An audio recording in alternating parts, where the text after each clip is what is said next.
Bonjour à tous. Aujourd'hui un petit cours sur les corrections dynamiques parce que une fois qu'on a usiné la pièce, c'est bien rare qu'elle soit bonne du premier coup et donc va falloir effectuer certaines corrections afin de faire la pièce conforme. Donc vous avez avec vous un petit cours que voici, qu'on va remplir ensemble. La vidéo je la ferai en deux parties. Je ferai d'abord la partie tournage et ensuite une autre vidéo plus partie fraisage. Donc vous allez voir, on va remplir ça ensemble. Moi, je vais m'appuyer sur mon document PowerPoint que j'ai là.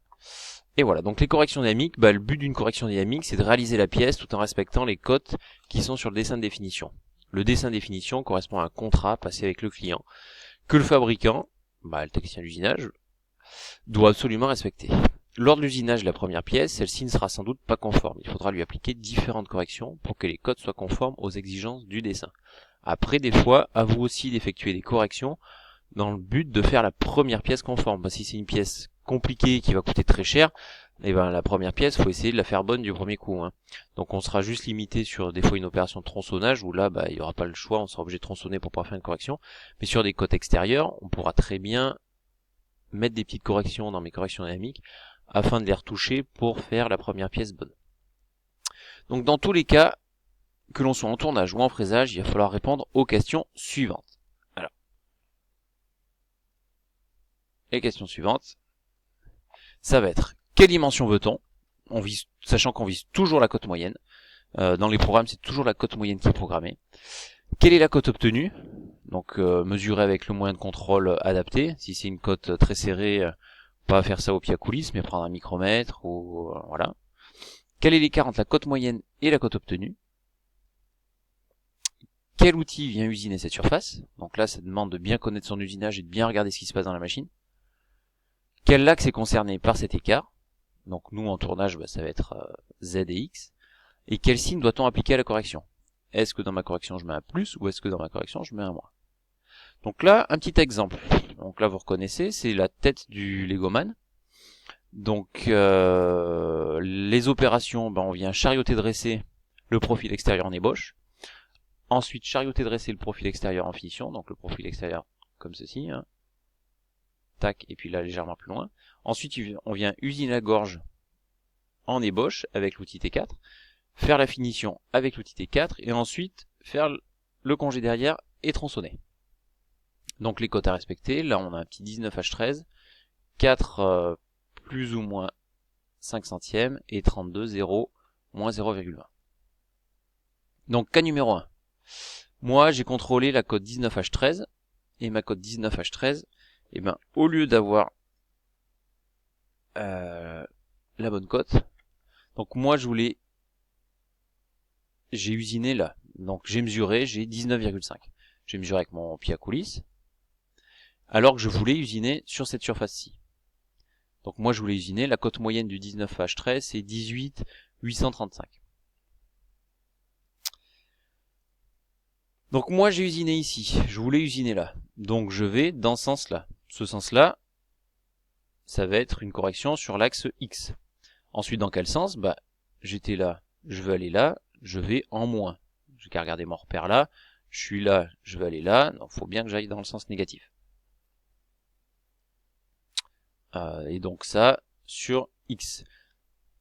Donc mes outils, quelle dimension veut-on? Je voulais 18,835. Ça, c'est ce qu'il va falloir que vous disiez dans la machine, soit dans votre tête, soit vous l'écrivez sur un petit bout de papier. Donc quelle dimension veut-on? 18,835. Quelle est la cote obtenue? 19,5. L'écart entre les deux, je fais la soustraction rapide, ça fait 0,665. Quel outil vient usiner cette surface? L'outil T2. Quel axe est concerné par cet écart? L'axe X. Et quel signe doit-on appliquer à la correction? Ça sera un signe négatif. Donc pour entrer les corrections, il faudra que j'aille dans la page des corrections dynamiques. Et alors attention aussi, petite remarque, si jamais j'avais deux outils qui venaient usiner cette surface, un qui faisait l'ébauche et un qui faisait la finition, il faut bien appliquer la correction sur les deux outils. Et quand je fais le premier usinage, il faut bien que je m'assure que les deux outils touchent la surface.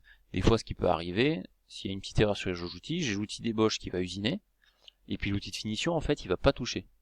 et vous allez faire des corrections, et l'outil de finition en fait il touchera jamais, il fera pas son rôle de finition. Donc bien regarder que les deux outils touchent, et si jamais j'ai deux outils, les corrections je les fais bien sur les deux outils. Donc ensuite la page, donc là je suis sur ma page de base sur ma machine. Donc moi je vais sur la page outils. Voilà ma page outils avec mes jauges outils. Ensuite je rappuie sur outils pour arriver sur la page des corrections dynamiques. J'appuie sur Tool, ici, ensuite sur correction dynamique, et je vais taper ma correction dynamique. Donc sur le 2, en X, je voudrais moins 0,665. Je rentre bien ma valeur tout le temps au diamètre, et la machine, elle va diviser ma correction par 2. Elle va se débrouiller, mais je rentre toujours ma valeur au diamètre. Si tout était à 0, bon bah il n'y a pas de problème, si je fais ça multiplié par 2, je vais retrouver ma correction. S'il y avait déjà des valeurs, la valeur que je vais rentrer va se soustraire ou s'ajouter à la valeur qu'il y avait déjà dans la machine. Donc il faut bien que je regarde ce que je tape. Autre piège, faites bien attention de rentrer vos valeurs dans les corrections dynamiques en appuyant sur correction dynamique et pas en appuyant sur jauge. Si vous appuyez sur jauge, vous mettez D2X 0,665, vous allez remplacer votre jauge outil par une valeur de moins 0,665. Et donc là, vous avez toutes les chances de faire une grosse collision dans la machine. Et sur les corrections, il n'y a pas plus de 3 chiffres après la virgule. Également. Donc voilà, bien faire attention, pas sur les jauges outils, mais bien dans les corrections dynamiques. Là, très important.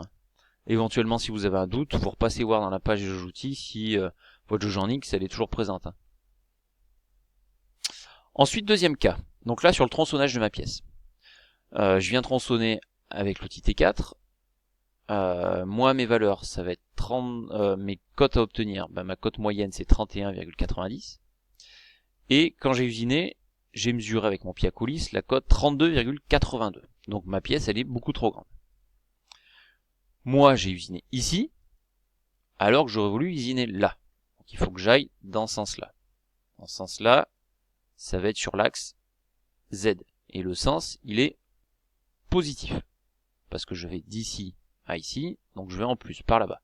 Si ça avait été l'inverse, je voulais aller de là à là-bas, et je serais allé en moins. D'accord ? Donc je regarde bien où j'ai usiné et où je voulais usiner théoriquement. Donc ma valeur en Z, sens positif. Donc quelle dimension veut-on ? Moi je voulais la cote moyenne 31,90. Quelle est la cote obtenue ? J'ai obtenu une cote de 32,82. L'écart entre les deux cotes, je fais ma petite soustraction, ça fait 0,92. Quel outil vient usiner cette surface ? Donc c'était l'outil T4. Quel axe était concerné ? C'était l'axe Z. Et quel signe doit-on appliquer à la correction ? Le signe positif. Donc ensuite, pour rentrer mes jauges outils, même gymnastique que tout à l'heure. Donc je suis sur la page axe, je vais aller dans outils. Hop là. Alors, on recommence. Toute petite erreur.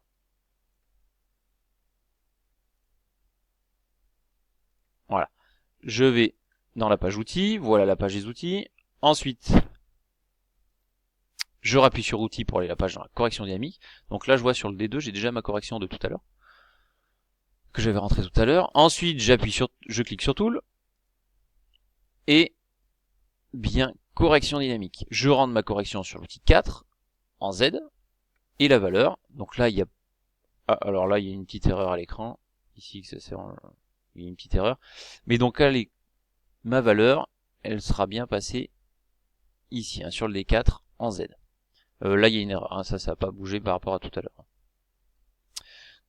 Je vous le répète encore une fois, mais ça vraiment super important. Faites bien attention que votre correction, vous la mettez pas sur les jauges outils, mais bien dans les corrections dynamiques. Parce que là, sinon, vous allez avoir des très gros problèmes.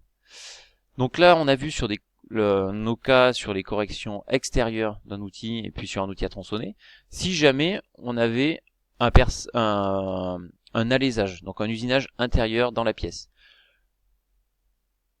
La réflexion va être la même en fait. Je réfléchis où j'ai usiné et où je voulais aller. Par exemple, mon trou, il est trop petit.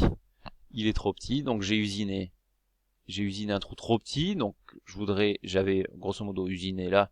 Je clou l'a usiné là, donc ma correction, elle va être positive sur l'outil qui va faire l'intérieur. Attention, on peut pas faire de correction sur un outil qui perce, hein. Un forêt, un alésoir, impossible de faire une correction. Si notre côté est pas bonne, bah, il va falloir voir le forêt, ça peut être un forêt abîmé, ou ça va être la géométrie de la machine qui est pas bien conforme. C'est-à-dire, il y a une tourelle mal réglée, voilà, une hauteur de pointe pas bonne, mais je peux pas faire de correction sur un forêt ou sur un alésoir machine. Par contre, je peux faire une correction sur un outil à alaiser. Un outil à alaiser, il va avoir grosso modo la même forme qu'un outil d'extérieur, sauf qu'il sera aligné sur le Z. Voilà. Pour le tournage, on a à peu près vu tous les différents cas.